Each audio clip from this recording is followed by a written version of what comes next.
Chris Paul versus De'Aaron Fox, though. That'll be a fun watch. Yeah. No Draymond Green tonight. That's a big deal. That is a very big deal. And also a chance for Domantas Sabonis to get a little.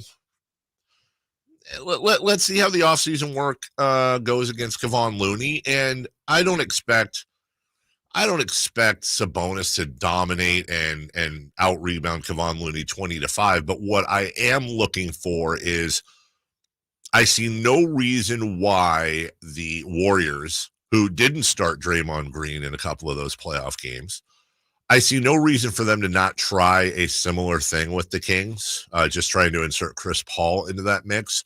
I want to see if the Kings, whether it's through depth, through learning, whatever it may be, a combination of all, are going to be able to stop some of those. And Jason, I think we can both agree, the stat I think we're all going to circle going into this game tonight is offensive rebounds. Yeah, because I think that's going to be, I know one of the things I'll remember of that series. Like, look, they won in 7. You'll remember Steph getting 50, but it felt throughout the 7 games, the amount of second, third, 4 rebound offensive sequences that the Warriors had was far too many. Yes. It's just killer. There was one in game 7 where the game was starting to slip a little bit, and it was second half, and everybody will know it. And I want to say it was, David, might have been like 5 offensive rebounds. It was ridiculous. Everyone was just ripping the soul out of the building. I mean, it was just like, and they got 2 points or 3 points out of it. It wasn't like, it was just backbreaking. And so what's interesting about that is the Warriors had 7 games or had time to prepare for the series,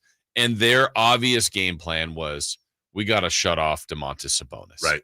And I know for a fact that Domantas Sabonis spent a lot of this summer working on counters to the way he was guarded. Yes. Now, because they really just played it wasn't that long ago in the playoffs, I think the Warriors will keep some sort of similar scheme.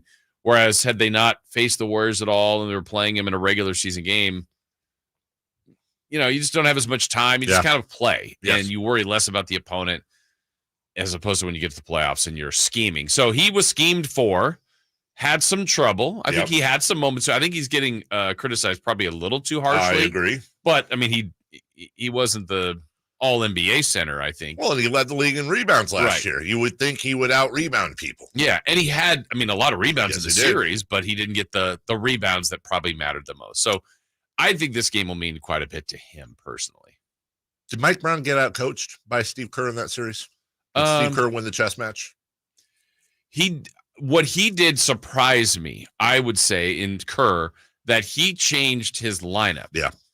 And I think Mike Brown went in with, hey, look, this is who we are. This is what we're going to do. And you can argue that's a positive thing. Like, you have to beat us, meaning the Kings, at what we do the best.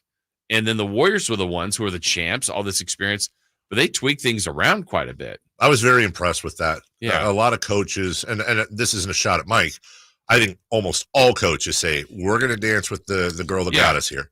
And they stick with what they know how to do. Steve Kerr, who it's not just, and I think it's harder for him. They're the dynasty. They're the champions. They're the ones. And it's the first time he'd ever gone down 0-2 in a playoff series with this squad. And he's the one that adjusted his dynastic multiple-time champion starting lineup. And it worked. Yeah, and the other thing I think to a memory from the series that overtime really helped, Wiggins. Yeah. Wiggins came back, was kind of slow to start into the series, and then really started to flourish. So it makes me think of this story I heard years ago, Dave, with the year Dirk Nowitzki won the MVP and Avery Johnson was coaching the Dallas Mavericks. Mm-hmm. They played the Warriors. That was the We Believe Warriors. And it was one of those, a series where Dallas was the 1 seed, heavy favorite. Yeah. Or whatever, maybe the 2 seed, whatever they were. And Don Nelson, then the coach of the Warriors, before game 1 of that series, saw that Avery Johnson changed his lineup to get to and Don Nelson reportedly said, we've got him. They're the ones. They're the ones. They're changing their lineup to match up the Warriors. He goes, we got him. We can beat this team if they're going to change their lineup. They did. Warriors ended up winning the series.